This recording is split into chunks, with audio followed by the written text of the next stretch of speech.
Welcome to the vendor training course, Winterization Common Errors and Challenges. In this course, I will demonstrate which areas to focus on while completing a winterization to avoid common errors, as well as the necessary photo documentation required.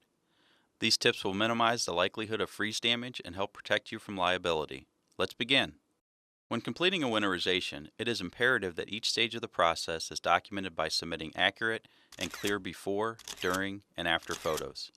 The more photos that you submit to Safeguard, the better, as this validates that the winterization was completed properly. Additionally, clear photos will allow Safeguard to appeal on your behalf in the event that damages are discovered after the winterization is complete. While not all of the photos are currently required, we highly encourage all being requested. To learn more about how to complete a winterization, watch the other winterization courses. The first step when winterizing is to walk the perimeter of the property. Obvious errors are often made during the initial step, including winterizing the wrong property, missing exterior faucets, and not properly identifying new damages. It is imperative that you pay close attention to the exterior of the property and submit a wide-angled photo of the front of the house, as well as photos of each side of the house and the property address. Once you have walked the perimeter of the property, you'll move inside to complete a full property inspection. Be sure to submit photo documentation of all visible plumbing in the rafters of the basement, crawl spaces, under every sink, and all access panels, as well as a photo of the plumbing going to the top of the hot water heater, as this is often the first sign of vandalism and missing plumbing. Remember, you are responsible for documenting all conditions on every work order. Without sufficient photos, we cannot validate to our clients or investors that you were at the property at the time of the winterization. This is critical in minimizing your liability for freeze and other potential damages to the property. Next, you will identify the type of heating system present at the property. This is perhaps the most important step in the winterization process. For the purpose of this video, a dry heat system is being used. To learn more about winterizing a radiant and steam heat system, watch the Winterizing Radiant and Steam Heat System course. You can identify a dry heat system if the property has a forced hot air heating system with a furnace, ductwork, and vents or registers. Insufficient photos to document furnaces are a common error in winterizations. To avoid error, be sure to submit multiple photos of the furnace showing different angles, the ductwork, and the vents throughout the property to not only support the type of system being winterized, but to also show the condition at the time the work was completed. Furnaces are often targeted for vandalism, and while testing is not required, completing a visual inspection with supporting photos will ensure that the future damages are not attributed to you. Additionally, all visible damages to these HVAC systems must be reported, and bids should be provided in the event that our clients or investors choose to complete repairs based on the cause and extent of damages. Once you have identified the property's heating system, it is important you check the status of the utilities and submit photos to support they have been properly addressed. This is often missed and is an opportunity for improvement. In all cases, the gas to the furnace and water heater should be turned off. Before and after photos should be submitted, as well as photo of the gas off at the main line. The electric also needs to be turned off and all breakers moved to the off position. However, for REO properties, the electric should remain on and all breakers, except those powering a sump pump or dehumidifier, should be moved to the off position. If the units are electric, be sure to note that in your update. Finally, the water needs turned off at the curb, if possible, and documented with photos. If the water cannot be turned off at the curb, note the reason why and submit a bid to have this completed. The water then must be turned off at the house and the winterization completed. Always remember, the water being turned off is essential for any winterization to not only remain intact, but to also guard against future damages. Any water that seeps, runs, or works its way back into the lines can lead to costly freeze damage. Since ensuring that the water is turned off is essential to properly completing a winterization, this will now be separately addressed. To shut off the water, you will need to zip tie the main water shutoff valve in the off position and submit photos to support. In most cases, the shutoff valve will be located in the house, either in the basement, a crawl space, or somewhere on the first floor. If there is no main shutoff valve inside the house, you will need to shut the water off at the meter pit. Most shutoff valves in the meter pit will have a hole that lines up once in the off position, and this is where the zip tie should go. If this hole is not present, you will need to run 2 zip ties diagonally across the shutoff valve, ensuring it cannot be moved back into the on position. Additionally, the water meter needs to be disconnected. Make sure you plug or cap the main water line feed coming into the house and submit photos to support. The photos submitted with these steps must clearly and accurately show the water being shut off.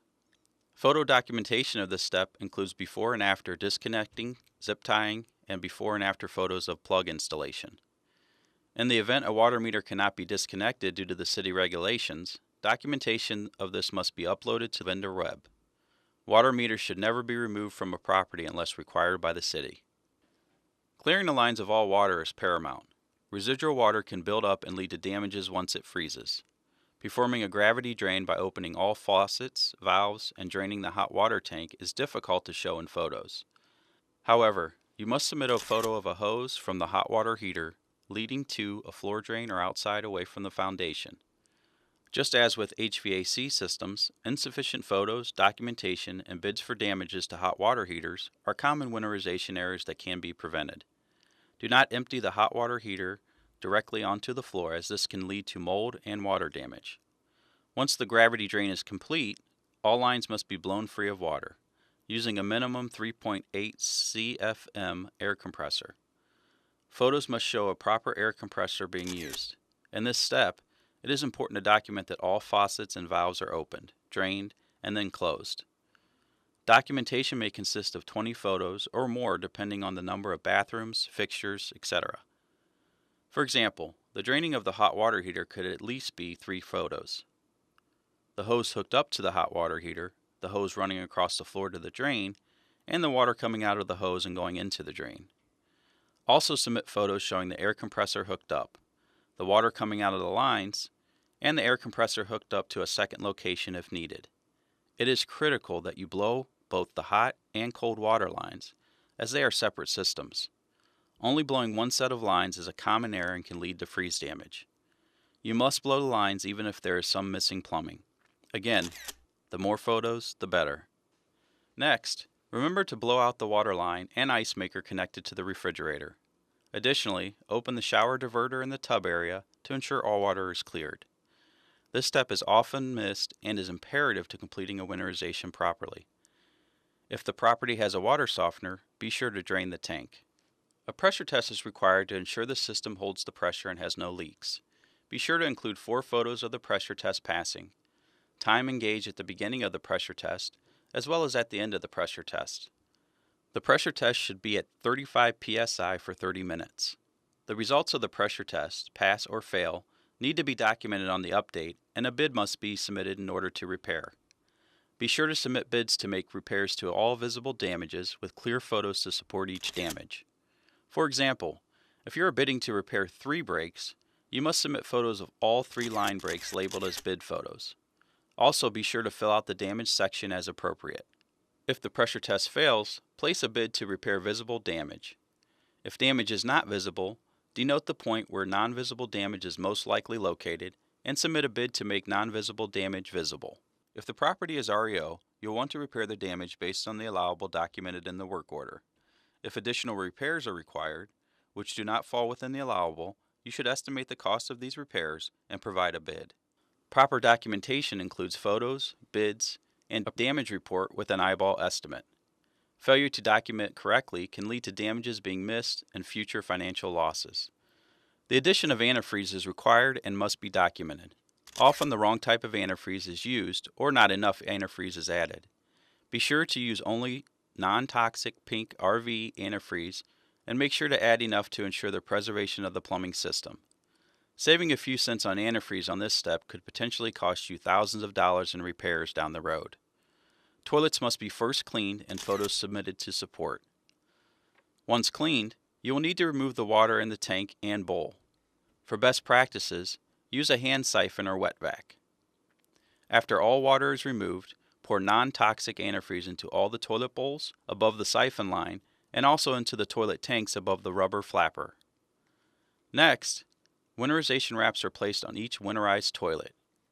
Be sure to submit multiple, at least 9, photos per toilet including before, during, and after cleaning, emptying of water of the bowl and tank full of antifreeze, winterization cover, and plumbing behind toilet.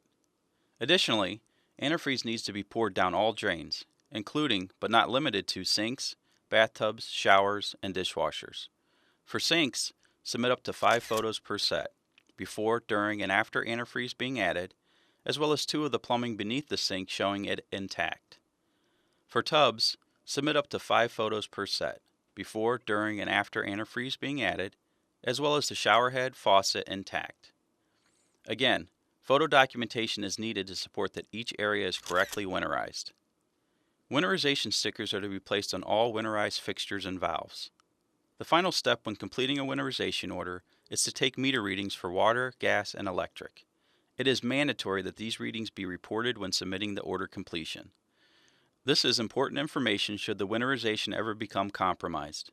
To ensure your company's personal protection, photo documentation is required for each step mentioned throughout.